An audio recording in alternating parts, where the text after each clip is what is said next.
இதை மனிதர்கள் மட்டும் செய்வோம் அப்படிங்கிற நிலைமை தாண்டி இன்னைக்கு வந்து ஆர்டிஃபிஷியல் இன்டெலிஜென்ஸ் அதே மாதிரி நம்மளை பிரதி எடுத்து செயல்பட ஆரம்பிச்சிருக்கு. அது எப்படி அதை தயார் பண்ணுறாங்க அப்படின்னா, அதுக்கு வந்து மனிதர்கள் எழுதி வச்ச பல விஷயங்களை வந்து அதுக்கு கொடுத்துட்டு இருக்காங்க. அதை வச்சு அது பேட்டர்ன்ஸை வந்து ரெகக்னைஸ் பண்ணிட்டு ஒருத்தர் இப்படி எழுத ஆரம்பிச்சாங்கன்னா அவருடைய அடுத்த வரி இப்படியாக இருக்கும் அப்படின்னு பலவிதமாக எழுதுனதெல்லாம் பார்த்து பார்த்து அதால் சொல்ல முடியுது. நம்ம கொடுக்குற தரவுகள் இருந்து தான் அது வந்து கற்றுக்குது அப்படின்னு நம்ம சொல்கிறோம். அப்போ நம்ம சரியான தரவுகளை கொடுத்தோமா, அந்த தரவுகளில் இருக்கக்கூடிய பயாஸ் இருக்கு இல்லையா, சார்பு நிலை, அதன் காரணமாக வந்து கருப்பு நிறம் உள்ளவங்கெல்லாம் வந்து குற்றவாளிகளாக இருப்பாங்க அப்படின்னு சில சார்ந்து ஆன முடிவுகள்லாம் அதை எடுக்கிறத வந்து பார்க்க முடிஞ்சுது. ஸோ ஒரு நீதிபதியாக ஏஐ பணியாற்றணும் அப்படின்னா தரவுகள் தப்பாக இருந்ததுனால அது முன்முடிவுகளை வந்து சரியாக எடுக்கிறது இல்லை அப்படின்னு சில விஷயங்கள் ஏற்கனவே ஆராய்ச்சியில் பார்த்துருக்காங்க.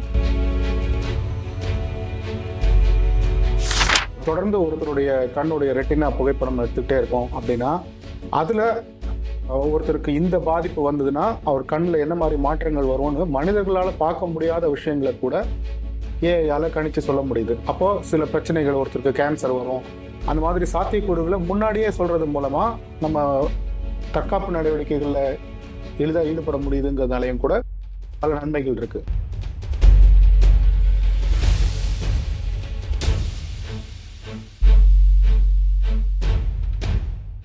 அனைவருக்கும் வணக்கம். வணக்கம் அருள். வணக்கம்.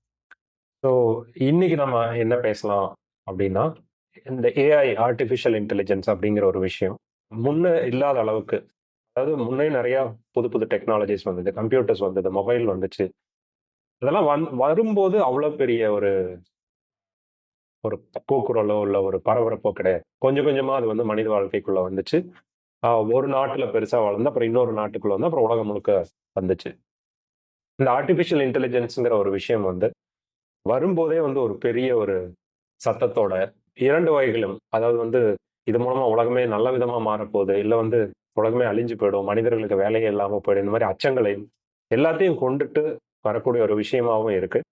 அதனால அதை பத்தி இன்னைக்கு வீடியோல ஒரு சின்ன அறிமுகம் பேசலான்ட்டு இருக்கோம். முதல்ல இந்த ஏஐனா என்ன, இது இது எப்படி மற்ற தொழில்நுட்பங்கள்ல இருந்து மாறுபட்டது, அதை பத்தின ஒரு விளக்கம் கொடுத்தீங்கன்னா நல்லா இருக்கும். சரி.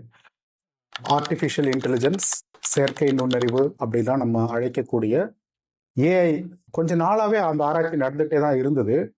அதுக்கு முன்னாடி அதனுடைய வெற்றி வந்து ரொம்ப குறைச்சலா இருந்ததுனால, அதனுடைய சாத்தியங்கள்லாம் அவ்வளவு ஒன்றும் சிறப்பாக இல்லாததுனால அதை யாரும் பொருட்படுத்தவே இல்லை. அது தேக்காயல்பாங்கல்ல, பாம்பு எண்ணெய் மாதிரி அது ஒன்று இல்லாத ஒன்றை யாரோ இட்டு கட்டி சொல்றாங்க, இதெல்லாம் ஒன்றும் வரப்போறதே இல்லை அப்படின்னு மனித சமுதாயம் அதை ஒதுக்கி வச்சிருந்தது. ஆராய்ச்சியாளர்களுக்கு மட்டுமான ஒரு விஷயமா அது பல வருஷங்கள் இருந்திருக்கு. ஆனா திடீர்னு அதுல ஒரு பெரும் பாய்ச்சல் அப்படின்னு தொடங்கினதுக்கு அப்புறம், குட்டி குட்டியா அதை பயன்படுத்த ஆரம்பிச்சதுக்கு அப்புறம் அதனுடைய வீச்சு வந்து நாளுக்கு நாள் வளர்ந்துகிட்டே இருக்கு. அப்படி அது வளர்றது, அதனுடைய அதை பார்த்து பிரமிச்சு போய் தான் இப்போ வந்து பலவிதமான கருத்துக்கள் வருது, இது என்ன பண்ணிடும் நம்மள அப்படின்னு.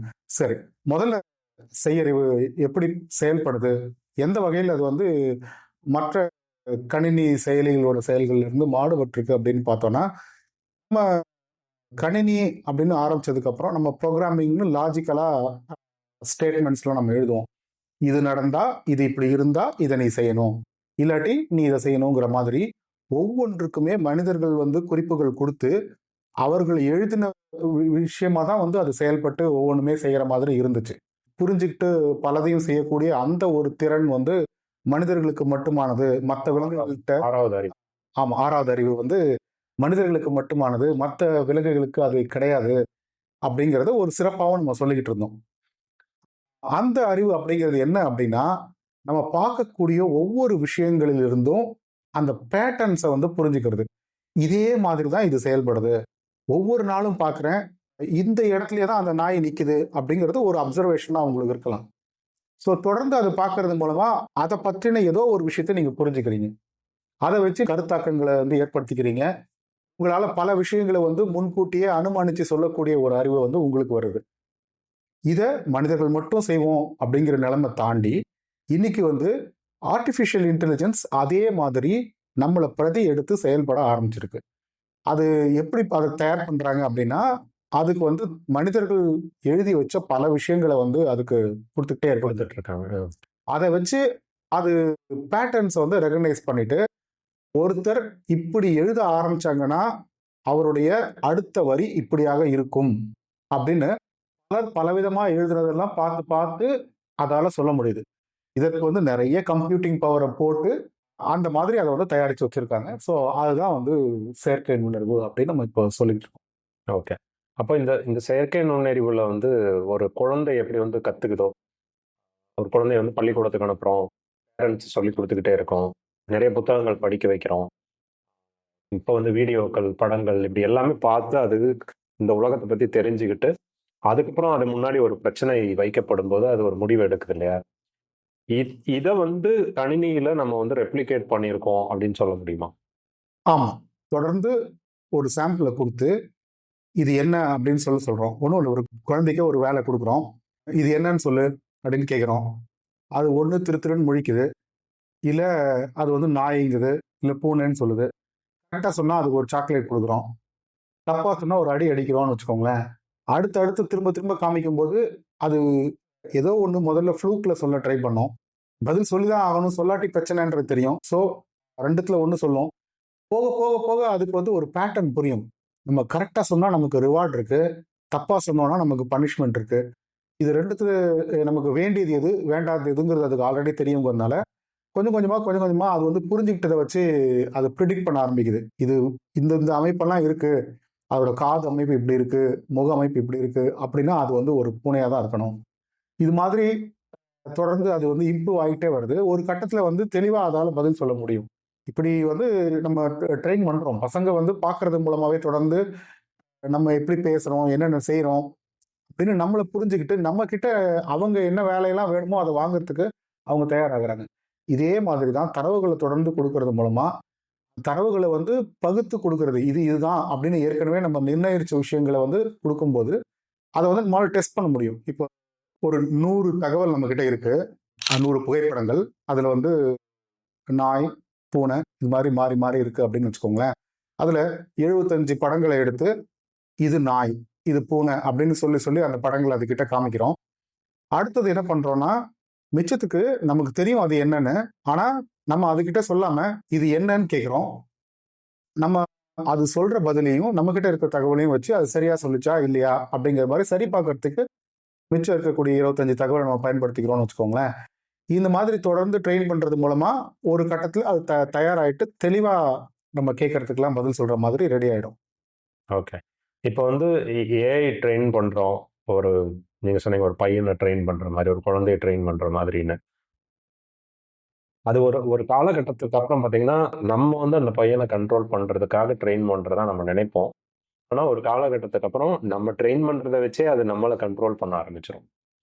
இப்போ வந்து நம்ம வந்து அவங்களுக்கு வந்து வேலை செய்யற மாதிரியான ஒரு கட்டத்துக்கு கூட வர்றதுக்கான வாய்ப்பு இருக்கு. அது நிறைய நடக்குது. இப்போ ஏஐ கிட்டயும் அந்த மாதிரியான ஒரு சூழல் வருமா? அப்படிங்கிறது எல்லாருக்கும் இருக்கக்கூடிய ஒரு பயம். இது வந்து மனிதர்களை வந்து அடிமைப்படுத்திருமா? அப்படின்னு சொல்லி ஒரு பரவலான ஒரு பயம் எல்லாருக்கும் இருக்கு. ஏஐ வந்தப்ப எலான் மஸ்க் கூட நான் சொல்லப்போனா ஓப்பன் ஏஐல அவர் இனிஷியலா இன்வெஸ்ட் பண்ணதே அவர்தான். ஆனா அது வெளியே வரும்போது ஏஐ குறித்து நிறைய எதிரா பேசினாரு. பல தொழில்நுட்ப அறிஞர்களும் ஒரு வார்னிங் மாதிரி, ஒரு எச்சரிக்கை மாதிரி கொடுத்தாங்க. இப்போ இந்த டூம்ஸ்டே தியரி, இப்போ ஏஐ வந்துச்சுன்னா பெரிய அளவுல மனிதர்களுக்கு பாதிப்பு ஏற்படுங்கிறதுல எந்த அளவுக்கு உண்மை இருக்கு? அதுல உண்மை இல்லவே இல்லை அப்படின்னு சொல்ல முடியாது. அப்படி பாதிப்பு வரும்னா எந்தெந்த ஆங்கிள் இருந்து அது வரலாம் அப்படிங்கிறத பத்தி பார்ப்போம்.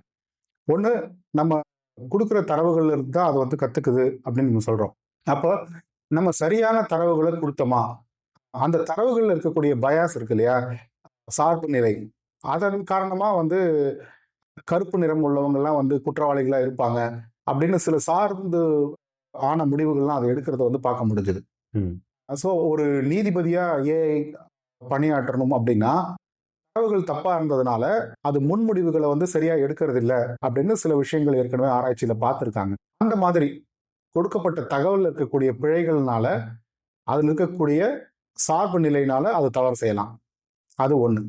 2வது ஏஐ யார்கிட்ட இருக்கு? நம்ம என்ன இன்ஸ்ட்ரக்ஷன் குடுக்குறோமோ, அதன்படி தான் அது செயல்படணும் அப்படின்னு இருக்கும்போது, இன்ஸ்ட்ரக்ஷன் குடுக்குறவங்க யாரு? அவங்களுடைய நோக்கம் என்ன? அப்படிங்கிறத பொறுத்தும் அது வந்து வேறு விதமா செயல்படுறதுக்கு, பொதுமக்களுக்கான முக்கியத்துவம் இல்லாம வேற யாரையோ காப்பாத்துறதுக்காக அது செயல்படுற மாதிரி செயல்படுறதுக்கான சாத்தியக்கூறு இருக்கு. இது 2வது பிரச்சனை. 3வது பிரச்சனை அப்படிங்கிறது, ஏஐ அதற்கு வேண்டியது தன்னை தற்காத்துக்கிறதுக்காக செய்யக்கூடிய ஸ்கீமிங்னு சில விஷயங்கள்லாம் நடக்குது அப்படின்னு இப்ப கண்டுபிடிச்சிருக்காங்க. அதற்கு சில ஆதாரங்கள்லாம் கொடுக்கக்கூடிய ஆர்டிகல்ஸ் இருக்கு. அது பிரகாரம் பார்த்தா, எப்பவாவது தனக்கு அழிவு வரும் அப்படின்னு அதுக்கு தெரிஞ்சதுன்னா, தனக்கு அந்த தன்னை தற்காத்துக்கிறதுக்காக தன்னுடைய தகவல்களை எங்கேயாவது வைக்க முடியுமா? தகவல்களை வேணும்னே மாத்தி சொல்றது. அந்த மாதிரி சில விஷயங்கள்லாம் அது செய்யுது அப்படிங்கிறதும் கண்டுபிடிச்சிருக்காங்க. இந்த மாதிரி 3 விதமா நமக்கு வந்து பிரச்சனைகள் வரலாம். அப்போ இது வந்து எல்லாமே பாதிப்புகள் தானே. ஒரு நல்ல ஏஐ வந்து நிறைய நன்மைகள் செய்யும் அப்படின்னு சொல்றாங்க. அந்த பக்கத்துல நீங்க என்ன பாயிண்ட்ஸ் வச்சிருக்கீங்க? நிச்சயமா. இப்போ பலருடைய தகவல்கள் அதுகிட்ட இருக்கு அப்படிங்கிறதுனால, யார்கிட்ட வேணா நம்மால பேச முடியும். இப்ப நம்ம கூட இல்லாம போயிட்ட ஒரு சயின்டிஸ்ட்டோ, ஒரு எழுத்தாளரோ, யார வேணா நம்ம தருவிச்சு அவங்க கூட உரையாடக்கூடிய ஒரு அந்தரங்கமான உரையாடலா, அவர்களுடைய அறிவிலிருந்து நம்ம கூட பெறக்கூடிய விஷயங்கள தரக்கூடிய விஷயங்கள், அந்த மாதிரி பலதும் வந்து படுறதுக்கான சாத்தியக்கூறுகள் இருக்கு. ஓகே. இப்ப அத தாண்டி வேற இப்போ வந்து மருத்துவத் துறையில சில நன்மைகள் இருக்கும். அதாவது நோய்களை முன்கூட்டியே கண்டறியலாம். பல பல கோடி மக்களுடைய அந்த அவங்களுடைய ஆரோக்கியம் சார்ந்த தரவுகளை தரும்போது, நோய்களை முன்கூட்டியே கண்டறியலாம் அப்படின்னு சொல்றாங்க. மருத்துவத் துறையில எந்த மாதிரியான நன்மைகள் இருக்கு இதுல? பேட்டர்ன் ரெகக்னிஷன் தான் அதனுடைய பலம் அப்படின்னு சொல்லியிருக்கேன். அப்போ எல்லாமே பேட்டர்ன் தான். எதெல்லாம் பேட்டர்ன் அப்படின்னு பார்த்தோம்னா, தொடர்ந்து ஒருத்தருடைய கண்ணுடைய ரெட்டினா புகைப்படம் எடுத்துக்கிட்டே இருக்கோம் அப்படின்னா, அதுல ஒருத்தருக்கு இந்த பாதிப்பு வந்ததுன்னா, அவர் கண்ணுல என்ன மாரி மாற்றங்கள் வரும்னு மனிதர்களால பார்க்க முடியாத விஷயங்கள கூட ஏஐயால கணிச்சு சொல்ல முடியுது. அப்போ சில பிரச்சனைகள் ஒருத்தருக்கு கேன்சர் வரும். அந்த மாதிரி சாத்தியக்கூறுகள முன்னாடியே சொல்றது மூலமா, நம்ம தற்காப்பு நடவடிக்கைகள்ல எளிதா ஈடுபட முடியுதுங்கிறதுனாலயும் கூட பல நன்மைகள் இருக்கு. அந்த மாதிரி மருத்துவத் துறையில பல விஷயங்கள் அதனால பல புரட்சிகள் நடந்துட்டு இருக்கு. கண்டிப்பா ஏஐ வந்து எல்லா துறைகளிலும் ஒரு மாற்றத்தை உருவாக்கும். எப்படி வந்து ஒரு கணினி வந்ததுக்கு அப்புறம், ஒவ்வொரு துறையுமே வந்து வேறு விதமான ஒரு மாற்றத்தை சந்திச்சது. புதிய துறைகள் உருவாயிருக்கு. அந்த மாதிரி ஏஐ விஷயத்திலயும் நடக்கும். அது நடக்கும்போது நம்ம ஒவ்வொரு துறையும் எடுத்துட்டே கூட நம்ம வந்து ஒரு வீடியோ பேசலாம் அப்படின்னு நினைக்கிறேன். கண்டிப்பா ஏஐ குறித்த ஒரு அறிமுகத்துக்கு நன்றி அருள். நிச்சயமா நம்ம வந்து இன்னும் பல வீடியோக்களில் இப்ப வந்து மருத்துவத்துறைனா அதுக்கு தனியா ஒரு வீடியோ.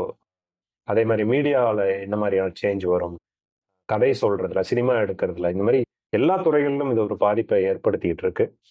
நிச்சயம் தொடர்ந்து பேசுவோம். நன்றி அருள்.